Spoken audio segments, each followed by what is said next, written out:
What's up, guys? So today I have the Vortex Defender ST solar. This is a micro red dot. We're going to do a little unboxing for you. So you get the Vortex Defender ST with the little cover. I don't know if someone in the comments actually uses these. I never use these. Maybe some people do. I don't know. So this is the optic.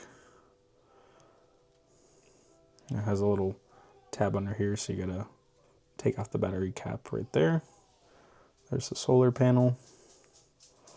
You get your manual Picatinny mount, Picatinny rail mount, little tool here, Glock MOS adapter plate kit,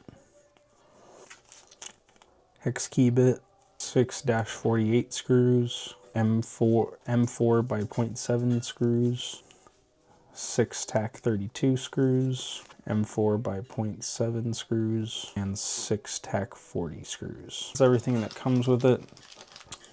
I'll be doing a little review video later on.